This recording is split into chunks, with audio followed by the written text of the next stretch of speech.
What's up, guys? Coach James here with Vital Metabolic in my studio at Locomotion Athletics. Just wanted to say a shout out to our highly community, guys. We take great pride in serving this community with the best strength and conditioning information to help you live a higher level of quality of life, right? That's what John Parker and I are here to do. So today, we're gonna talk about time under tension, okay, and creating gains with different essentially different formats of strength training, right? We all know about absolute strength, right? How much weight can you lift, right? We all know about relative strength, right? Strength relative to your body weight, right?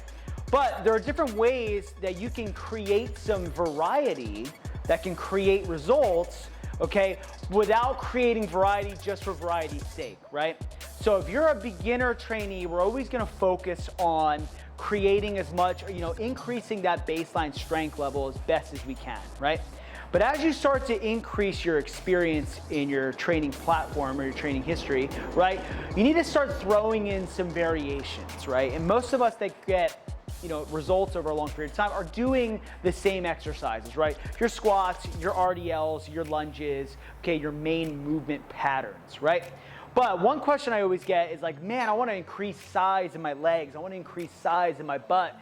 I want to increase size in my chest, okay? And what I typically like to kind of, tell people so that it resonates with them is leveraging the eccentric contraction, right? We talk a lot about concentric contraction, right? That fast, powerful movement. Eccentric is that slow and control.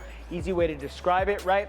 So what I'm gonna use today is I'm gonna show you a simple squat variation, okay? One barbell, okay?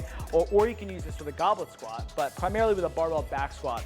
I'm gonna show you my favorite time under tension kind of protocol for building those big, thick legs, big butts, hamstrings, what have you, right? So if you are using a barbell, we're gonna start with that back squat position, and we're gonna do a 3-second descent with a slight pause at the bottom. Now, this is gonna be a little bit more advanced where you have that range of motion, okay? If you do have some issues with your range of motion, specifically with the barbell back squat, maybe we should work on those first, but you can still leverage the eccentric, right? So if our heels are up on plates, that's fine to kind of enable that ankle mobility limitation. If you need to use a box squat, right, we can kind of lower ourselves to the box, slight pause on the box, and then come up. But for demonstration's sake, guys, we're gonna stick with this barbell back squat, right? So I'm gonna get into this position, okay?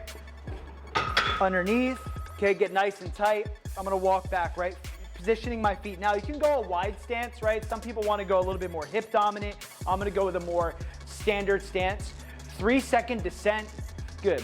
3, 2, 1, pause at the bottom. 3, 2, 1, that's one rep. Okay, now we're back down. 3, 2, 1, pause at the bottom.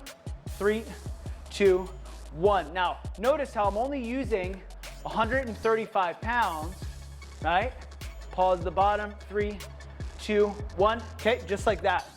And if you do that for about a set of 10, it's really gonna work those muscle fibers, guys, and really give that a different environment for them to grow and for them to get better. Okay, so I highly suggest, guys, if you wanna switch things up, we're sticking with the same staple exercises, but we're changing the tempo, okay? Changing the tempo to give you better gains and better results.